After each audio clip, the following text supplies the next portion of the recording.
What's up, fam? It's your girl, Mrs. Tony 2 Times, and I'm back with another video. In this episode of Hood Tales, I'll be talking about the recent news that broke last week about a Georgia woman who snapped after finding out her boyfriend was cheating.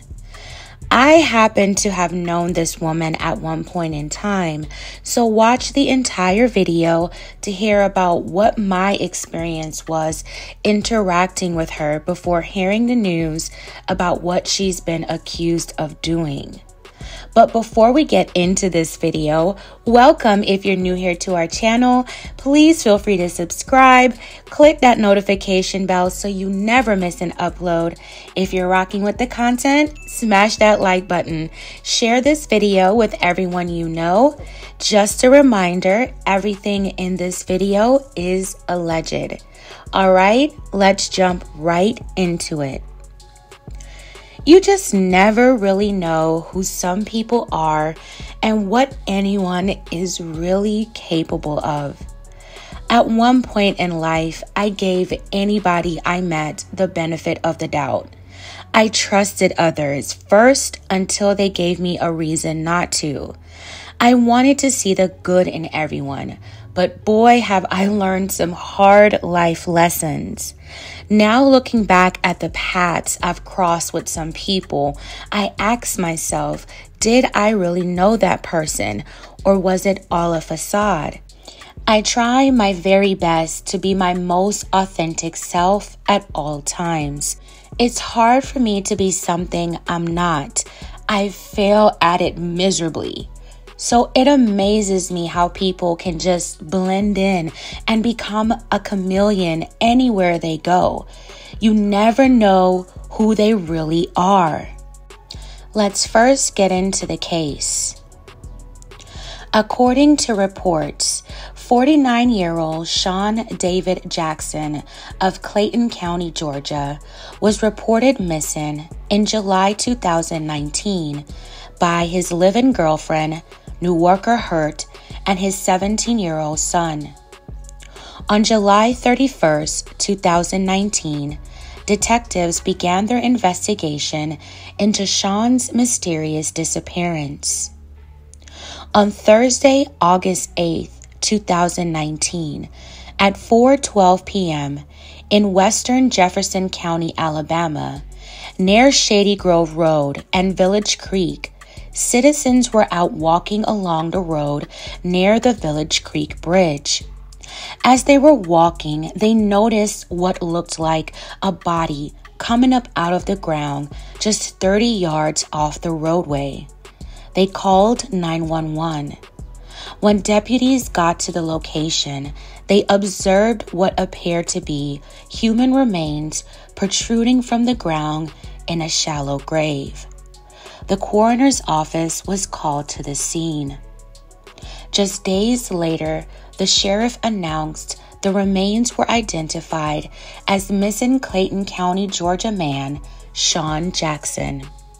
His identity was determined by fingerprints, clothing, and tattoos. Authorities from both Jefferson County and Clayton County started working together to determine where, why, and by who Shawn lost his life. Shawn's family and loved ones were desperate for answers. 4 years would go by before any major developments in the case were disclosed.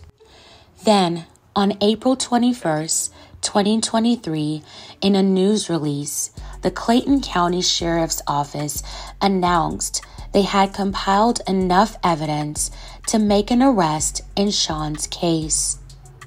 The suspect was deemed number 1 on the Clayton County Sheriff's top 10 most wanted list.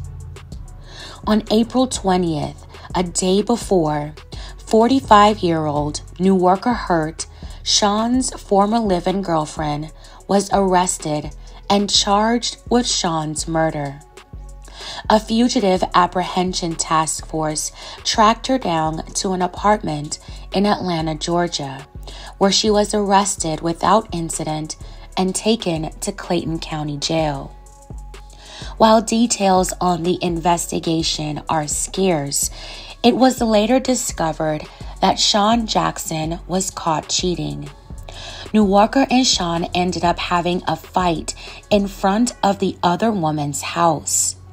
They went home and fought all day through the night, the release said.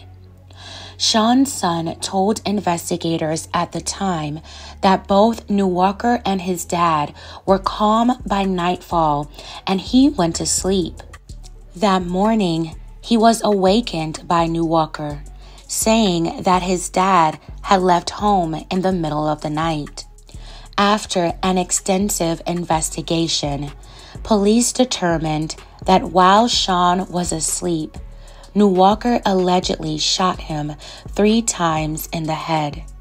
She then allegedly called her brother to help her dispose of the body. Both Neworker and her brother are charged with malice murder, possession of a firearm during the commission of a crime, tampering with evidence, and concealing the death of another person.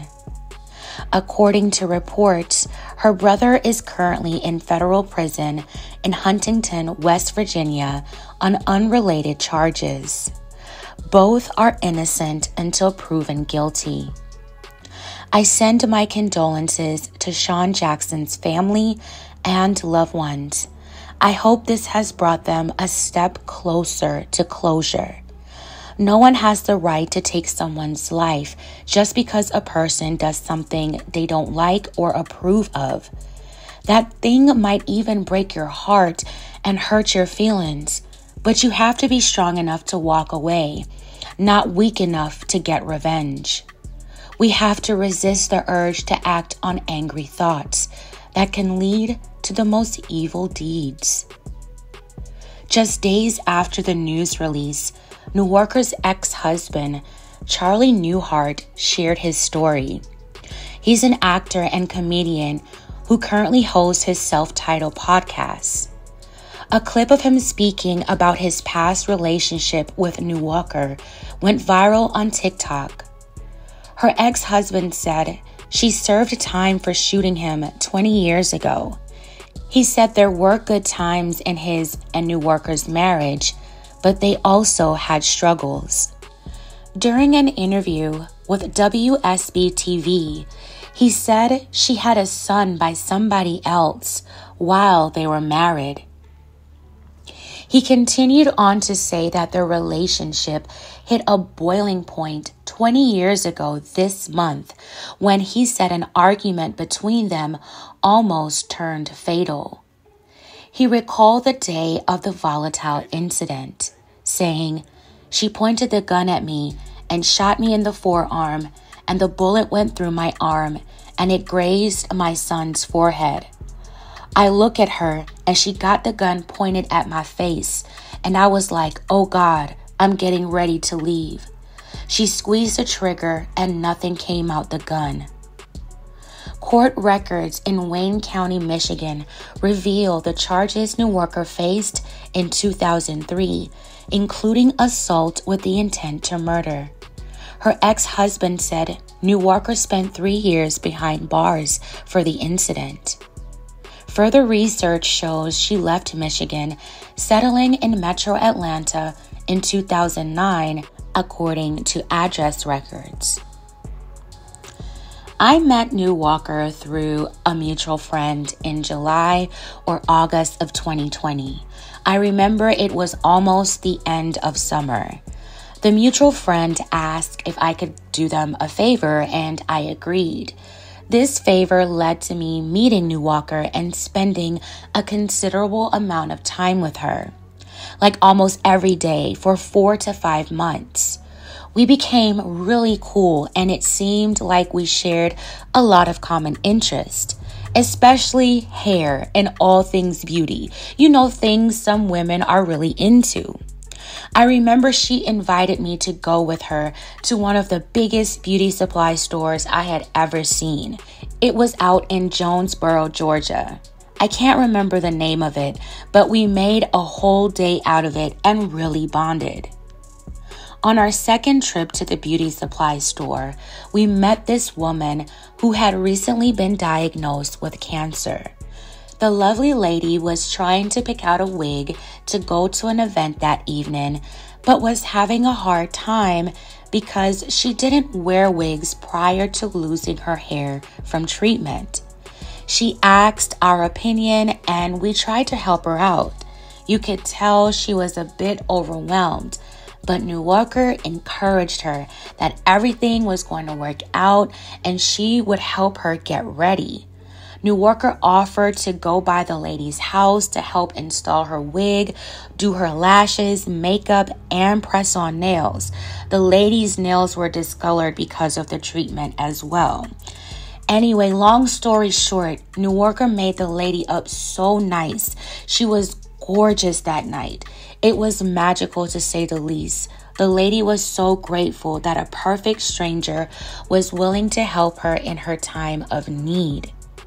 From that interaction, I thought Neworker was the sweetest person in the world. Like, who does that for someone you just met? Neworker always came off very caring and giving. She would share her laughs with you. But outside of what I saw on a daily basis, I really didn't know much details about her life or her past. And if she did share anything, it was jaded. But I just chucked it up to her being a private person. I mean, I am too. So I wasn't digging or fishing for any information.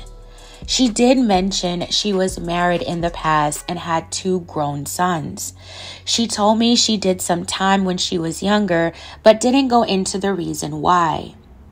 I thought I met Neworker at a time where she was transitioning from being a well taken care of full-time mom and wife to being a single, struggling, empty nester. I really felt sorry for her at times, but there were some things that were there that made me question if she was who she portrayed herself to be. She also came off manipulative at times in order to get her way or to see how far she could take it with you. I was also at a point in my life back then where I had a lot to overcome and recover from emotionally, mentally, and spiritually. So I didn't really have the desire to dig deeper into a person or friendship while needing to work on myself. So after a while, I fell back and ghosted the friendship without any explanation. I did honestly feel bad for a while, but eventually I got over it because I felt like it was for a reason unbeknownst to me. 3 years later, I'm scrolling through social media and see Neworker's mugshot on the news. It blew my mind. I was shocked and felt a little eerie because I knew nothing about her possible connection to this tragedy. I trusted her enough to hang out with her on a regular basis. I was at her apartment and she was at mine. I braided her hair. We went to brunch, lunch, the grocery store, all the things friends would do, and I had no idea. So it was a little weird to process. A lot of things are starting to make sense now that this news has broken. But this has really shown me that anybody can be capable of anything, because the Neworker I met and briefly knew did not look like the person in this mugshot. Life is so unpredictable. No one could have paid me to believe back then I would even be making this video or this commentary. Again, my thoughts and my prayers are with Shawn Jackson's family. I am so sorry for their loss. It's just tragic and heartbreaking. Fam, tell me your thoughts on this in the comments below. All right, fam, that's it for this episode of Hood Tales. Thank you all so much for watching and making it until the end. Please don't forget to like, share, and subscribe. This is your girl, Mrs. Tony 2 times, and I'm out.